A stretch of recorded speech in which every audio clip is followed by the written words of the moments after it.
마지막 기회를 허락받은 아합이라는 제목을 가지고 말씀을 나누고자 합니다. 아담과 하와는 하나님의 명령을 거절하고 선악과를 먹었습니다. 선과 악을 구분하는 기준은 오직 하나님의 말씀뿐이지만 그들은 창조주이신 하나님의 영역까지 넘본 것입니다. 이처럼 본성이 악한 인간은 스스로 선악을 분별할 수 없기 때문에 오직 하나님의 말씀에 의지해야만 선과 악을 판단할 수 있습니다. 그래서 솔로몬은 수많은 백성들을 올바로 다스릴 수 있도록 선악을 분별하는 지혜를 달라고 하나님께 간구한 것입니다. 솔로몬이 하나님께 지혜를 간구한 것은 곧 하나님의 말씀에 따라 순종하였다는 뜻이었습니다. 이렇듯 이스라엘 왕이 하나님의 지혜를 가지고 백성들의 문제를 말씀대로 판단해야만 백성들이 하나님의 보호하심 가운데 평안하게 살 수 있는 것입니다. 하나님께서는 하나님만 의지하고 그 말씀에 순종하며 살아가는 성도들에게 하나님의 지혜를 허락하십니다. 그리고 성도들은 선과 악을 분별하는 지혜를 가지고 있어야만 세상을 올바르게 판단할 수 있습니다. 그래야만 어둠 가운데 있는 영혼들에게 진리의 말씀을 전하며 그들을 하나님께 인도할 수 있는 것입니다. 아람과의 전쟁에서 승리한 아합은 베나답과 동맹을 맺으면서 그들의 무역로를 얻었고 빼앗은 성읍들까지 반환하겠다는 약속을 받았습니다. 그렇게 전쟁에서 패한 베나닷은 약 3년 동안 북이스라엘을 공격하지 않았습니다. 사실 그는 어쩔 수 없이 북이스라엘과 동맹을 맺었지만 언제라도 이스라엘을 공격할 야심을 품고 있었습니다. 하지만 당시 아람은 갑작스럽게 성장한 아수르의 압박을 받고 있었기 때문에 북이스라엘에 관심을 가질 여력이 없었습니다. 아수르는 이전까지 큰 세력을 떨치지 못하다가 새로운 왕조가 등장하면서 대대적인 정복 전쟁을 일으켰습니다. 그렇게 강대국으로 성장한 아수르는 메소포타미아 지역을 포함해서 아람의 영토인 시리아 지역까지 정복했습니다. 그러나 무엇보다도 아수르가 정복해야 할 땅은 경제적인 이점을 가진 팔레스타인 지역이었습니다. 팔레스타인에는 지중해 해상 무역을 독점하던 페니키아 국가들이 있었고 중동 지역을 연결해주는 무역로가 아람과 이스라엘을 통과하며 지나갔기 때문입니다. 그래서 아수르는 이 지역을 차지하기 위해 전쟁을 벌였고 아람과 북이스라엘은 3년 동안 대립하지 않고 함께 아수르에 대항한 것입니다. 비록 성경에 나오진 않지만 역사적으로는 이 당시에 아수르와 아람 연합군의 대규모 전쟁이 있었습니다. 아람은 북이스라엘과 암몬 그리고 이집트를 포함한 12개의 나라들과 연합군을 결성해서 시리아의 고대 도시인 카르카르에서 아수르와 전쟁을 벌였습니다. 이 전쟁은 아수르의 군대와 북이스라엘 군대가 만난 첫 번째 전쟁이기도 합니다. 터키 지역에서 발견된 아수르의 석비에는 이 전쟁에 대한 자세한 내용이 기록되어 있으며 당시 아합 왕은 2000대의 병거와 10,000명의 군사들을 참전시켰다고 기록되어 있습니다. 당시 북이스라엘이 아람의 연합군으로 참전한 이유는 아람과 동맹관계이기 때문이 아니었습니다. 급격하게 성장하던 아수르가 팔레스타인 지역까지 침공하려고 했기 때문에 자신들의 영토를 지키기 위해 전쟁에 참여한 것입니다. 하지만 전쟁이 연합군의 패배로 돌아가자 아람과 동맹을 맺었던 북이스라엘은 그들과 또다시 대립관계로 돌아섰습니다. 아람 역시 전쟁에서 패배하자 더 이상 북이스라엘과 연합할 이유가 없었고 오히려 자신들의 힘을 키우기 위해 이스라엘을 정복하려고 했습니다. 이처럼 철저한 이해관계로 맺어진 동맹은 오래 지속될 수 없습니다. 그렇기 때문에 하나님께서는 이스라엘에게 이방 민족들과 연합하지 말고 오직 하나님만 의지하라고 말씀하신 것입니다. 열왕기상 22장 3절에서 4절에 이스라엘의 왕이 그의 신하들에게 이르되 길르앗 라못은 본래 우리의 것인 줄을 너희가 알지 못하느냐? 우리가 어찌 아람의 왕의 손에서 도로 찾지 아니하고 잠잠히 있으리요 하고 여호사밧에게 이르되 당신은 나와 함께 길르앗 라못으로 가서 싸우시겠느냐? 여호사밧이 이스라엘 왕에게 이르되 나는 당신과 같고 내 백성은 당신의 백성과 같고 내 말들도 당신의 말들과 같으니이다. 아람 왕 베나닷은 북이스라엘에게 빼앗았던 성읍들을 돌려주겠다고 약속했지만 그 약속을 끝까지 지키지 않았습니다. 더군다나 이미 동맹관계가 깨졌기 때문에 그들에게 성읍을 넘겨줄 이유도 사라졌습니다. 아합은 베나닷이 약속을 지키지 않자 돌려받지 못한 성읍 중 하나인 길르앗 라못을 무력으로 되찾으려고 했습니다. 길르앗 라못은 요단강 동편 길르앗 지방의 중심 도시로서 상업과 군사와 교통의 요지였습니다. 이곳은 물이 풍부하고 비옥한 고원지대였기 때문에 방목하기에 좋을 만큼 초목과 수풀이 잘 갖춰진 지역이었습니다. 길르앗 라못은 처음에 갓지파에게 분배되었다가 레위인들에게 양도되었고 이후에 요단강 동편의 도피성 중 하나로 지정되었습니다. 그리고 이스라엘이 남북으로 분열된 이후로 아람에게 빼앗겼기 때문에 이 땅의 주도권을 놓고 약 200년간 아람과 잦은 분쟁을 벌였습니다. 북이스라엘과 아람의 관계가 틀어지자 아합 왕은 남유다와의 동맹 관계를 이끌어냈습니다. 과거 아합의 아버지 오므리는 뛰어난 외교 능력으로 아합과 이세벨의 혼인을 성사시키면서 페니키아와 경제적인 협력 관계를 맺었습니다. 아합 역시 이런 아버지를 따라 외교에 능했기 때문에 남유다와 길었던 적대 관계를 청산하고 동맹을 맺은 것입니다.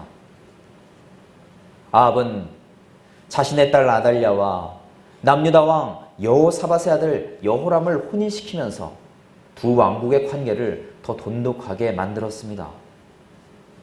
사실 아합이 남유다와 동맹을 맺은 것도 하나님의 나라인 이스라엘을 다시 통일시키려는 목적이 아니었습니다. 아합은 영적으로 타락한 자였기 때문에 지극히 세상적인 목적에 따라 남유다와 결합했습니다. 북이스라엘은 팔레스타인 지역을 노리는 아수르를 견제해야 했고 아람과의 관계는 깨졌기 때문에 이를 대응하기 위해 남유다와 손을 잡은 것입니다. 두 왕국의 결합은 마치 이스라엘이 통일한 것처럼 보이지만 하나님께서 보실 때 이들의 동맹관계는 결코 선하지 않았습니다. 남유다가 북이스라엘과의 동맹으로 바알 숭배를 받아들이면서 영적으로 타락했기 때문입니다. 당시 남유다 왕 여호사밧은 히스기야 요시야와 함께 유다의 3대 선왕으로 꼽히는 인물이었습니다. 하지만 그는 안타깝게도 북이스라엘 역사상 가장 타락했던 아합 왕의 가문과 결합하는 죄를 짓고 말았습니다. 아합과 이세벨은 극심한 바알 숭배자였기 때문에 그런 가정 환경에서 자란 아달랴 역시 부모로부터 바알 숭배의 영향을 받았습니다. 특히 아달랴는 자신의 어머니 이세벨처럼 적극적으로 남유다의 바알 숭배를 전파했고 급기야는 다윗의 가문을 완전히 진멸하려는 악한 계획까지 세웠습니다. 여호사밧은 나라의 우상 숭배를 척결하고 백성들에게 율법을 가르치는 등 영적으로 깨어있는 자였습니다.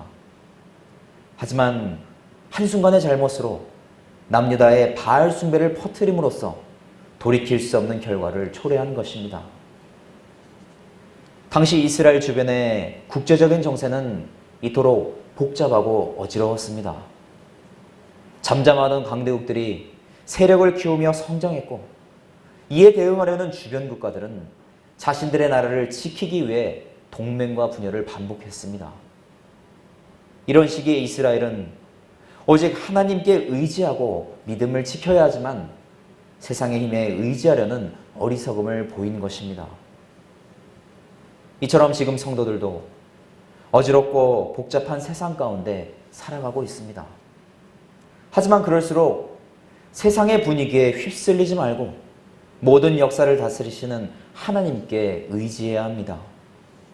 그러면 하나님께서는 온전한 믿음을 지키는 성도들에게 세상을 올바로 바라볼 수 있는 지혜와 명철을 허락하실 것입니다. 그리고 이토록 믿음으로 깨어있는 성도들이 나라와 민족을 위해 기도할 때 하나님께서는 성도들의 믿음이 흔들리지 않도록 끝까지 지키고 보호하실 것입니다. 아합은 성읍을 되찾기 위해 여호사밧을 끌어들였고 길르앗 라못으로 가서 아람과 함께 싸우자는 제안을 했습니다. 아람은 남유다에게도 위협적인 존재였기 때문에 여호사밧은 아합의 제안을 흔쾌히 받아들였습니다.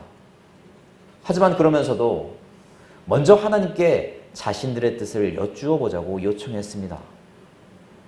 열왕기상 22장 5절에서 6절에 여호사밧이 또 이스라엘의 왕에게 이르되 청하건대 먼저 여호와의 말씀이 어떠하신지 물어보소서. 이스라엘의 왕이 이에 선지자 400명쯤 모으고 그들에게 이르되 내가 길르앗 라못에 가서 싸우랴 말랴. 그들이 이르되 올라가소서. 주께서 그 성읍을 왕의 손에 넘기시리이다. 아합은 여호사밧의 요청에 따라 400명의 선지자들을 모은 뒤 전쟁의 여부를 물었습니다. 그러자 그들 모두는 한 목소리로 왕이 전쟁에서 반드시 승리할 것이라며 좋은 말로 아첨했습니다. 여호사밧은 선지자들의 대답에 의심을 품고 아합에게 혹시 또 다른 선지자가 없느냐고 물었습니다. 아합은 어쩔 수 없이 미가야 선지자를 부르며 그는 언제나 불길한 예언만 하는 자라고 불편한 감정을 드러냈습니다. 이처럼 좋은 말씀만 듣기 원하는 아합의 신앙에는 하나님이 전혀 없었습니다.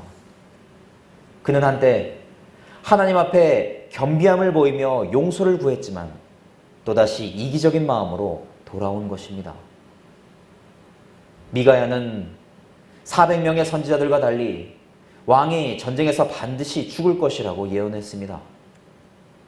거짓된 사단의 영이 선지자들의 입술을 통해 아합을 꿰었기 때문에 그를 멸망의 길로 인도할 것이라고 전한 것입니다. 아합에게 있어서 이 전쟁은 단순히 아람의 공격을 막아내는 것뿐만 아니라 정치적으로 남유다와의 교류를 더 돈독히 하는 기회였습니다. 그렇기 때문에 아합은 여호사밧의 마음을 얻기 위해 하나님께 먼저 여쭈어 보자는 그의 요청에도 응한 것입니다. 하지만 미가야의 불길한 예언은 이런 아합의 노력을 모두 무색하게 만들었습니다. 그럼에도 불구하고 미가야는 하나님께서 자신에게 허락하신 말씀을 담대하게 전했습니다. 하나님께서는 미가야의 입술을 통해 400명의 선지자들이 모두 거짓 선지자임을 드러내셨습니다. 동시에 아합에게는 전쟁에 나가면 반드시 죽을 것이라고 경고하시며 마지막 기회를 주셨습니다. 여호사밧은 비록 아합과 동맹을 맺는 죄를 지었지만 전쟁에 앞서 하나님의 뜻을 먼저 여쭙고 미가야 선지자를 미워하는 아합을 훈계하는 등 믿음의 모습을 보였습니다. 그렇기 때문에 하나님께서는 지금까지 말씀에 순종하던 여호사밧이 하나님의 뜻을 깨닫고 죄의 길에서 돌이키기를 원하셨습니다. 그래야만 남유다의 믿음을 지켜낼 수 있으며 북이스라엘을 돌이키는 도구로 사용될 수 있기 때문입니다. 하나님의 말씀은 빛나는 등불과 같아서 인간의 더럽고 추악한 죄가 드러날 수밖에 없습니다.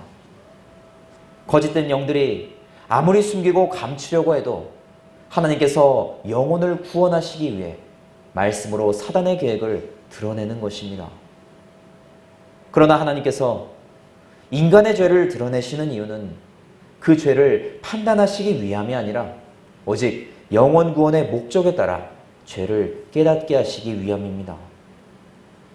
열왕기상 22장 28절에 미가야가 이르되 왕이 참으로 평안히 돌아오시게 될진대 여호와께서 나를 통하여 말씀하지 아니하셨으리다. 또 이르되 너희 백성들아 다 들을지어다 하니라. 400명의 선지자들 중 한 명이었던 시드기야는 자신의 거짓이 드러나자 미가야의 뺨을 때리며 분노했습니다. 하나님께서 죄를 드러내자 이를 감추기 위해 미가야가 전한 하나님의 말씀을 격하게 부정한 것입니다. 아합 역시 시드기야와 함께 진노하며 미가야를 옥에 가두라고 명령했습니다. 미가야 선지자는 참되신 하나님의 말씀에 확신이 있었기 때문에 이스라엘의 왕들 앞에서도 담대하게 진리를 선포했습니다. 그리고 감옥으로 끌려가는 상황에서도 그 자리에 있던 모든 이스라엘 백성들을 증인으로 삼아 외쳤습니다. 하나님의 말씀은 이미 선포되었기 때문에 그 결과를 눈으로 보고 귀로 들으며 백성들이 직접 판단하라고 전한 것입니다. 그는 뺨을 맞고 조롱을 당하면서도 옥에 갇히는 마지막 순간까지 선지자로서의 사명을 감당했습니다. 만약 말씀을 들은 백성 중 단 한 명이라도 하나님의 말씀이 사실임을 깨닫고 믿음의 길로 돌이킨다면 그것이 바로 하나님의 은혜이며 축복입니다. 이처럼 하나님께서는 이 사건을 통해 이스라엘 백성들에게 하나님의 존재를 드러내셨고 그들이 하나님을 바라볼 수 있게 하셨습니다. 하나님께서는 아합과 여호사밧에게 마지막으로 돌이킬 수 있는 기회를 주셨고 이제 모든 선택은 그들에게 달려 있습니다. 물론 심령의 중심을 보시는 하나님께서는 이미 그들이 어떤 선택을 할지 알고 계십니다. 그럼에도 불구하고 하나님께서는 마지막까지 이런 죄인들을 놓지 않으심으로써 인격적이고 사랑이 넘치는 하나님의 성품을 드러내셨습니다. 하나님께서는 끊임없이 성도들이 하나님의 선한 길로 나아오기를 원하십니다. 그 과정 중에 연약하고 부족한 인간의 죄를 드러내시기도 하지만 결국 성도들의 죄를 용서하시고 회복시키기 위해서입니다. 언제나 인간의 죄를 용서하시기 위해 십자가에 달리신 그리스도만을 의지하여 죄된 모습을 회개하고 거룩한 성도의 삶을 살아가시기를 간절히 부탁을 드립니다.